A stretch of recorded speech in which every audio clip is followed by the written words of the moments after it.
The Democrats refusing to give up campaign as Minnesota looks to stop federal agents with the lawsuit. Illinois filed a suit as well, but ICE agents are still on the ground despite protesters antagonizing officers who are just trying to do their jobs.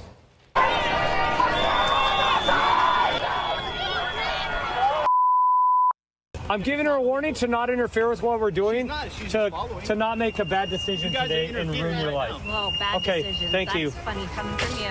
Okay, all righty. Thank you. Have a good day. I hope.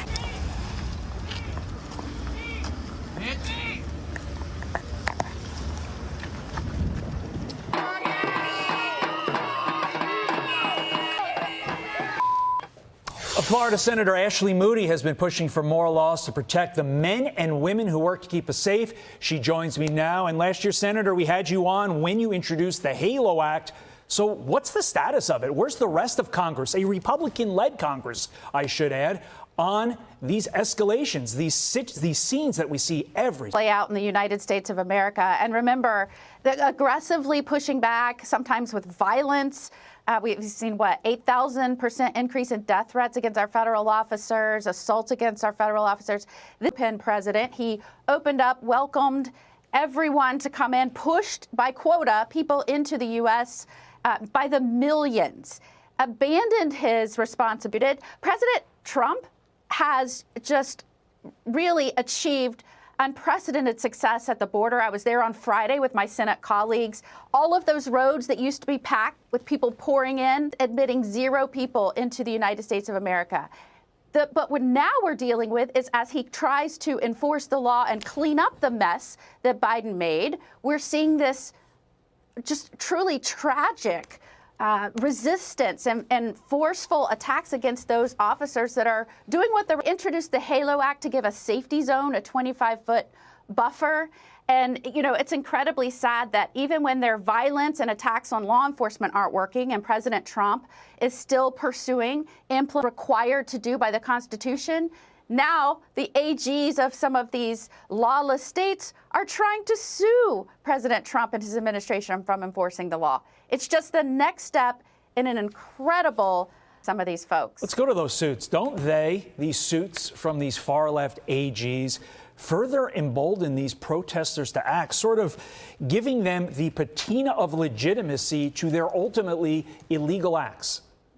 Yeah, it's really incredible to me as a former attorney general that you see 2 top law enforcement officials, the attorney generals of Minnesota and Illinois, protests and aggressive acts towards law enforcement aren't stopping the enforcement of law. Now they're suing the Department of Justice to stop enforcing the law.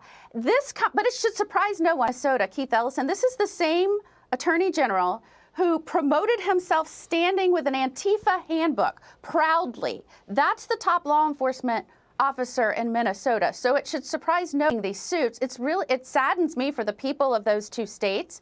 It will be a boon to my home state of Florida. More and more people from these states that have been hijacked from really responsible leaders, where they know that they will be protected and the laws will be enforced. That's a guarantee of our government to protect people. And so I think you're going to see further exodus from these states, and I don't think these suits will be successful, but it's step 3 in the grand plan to undermine. Yeah. To your point, the 10th Amendment allows the federal government to control things like immigration, things that fall under their purview.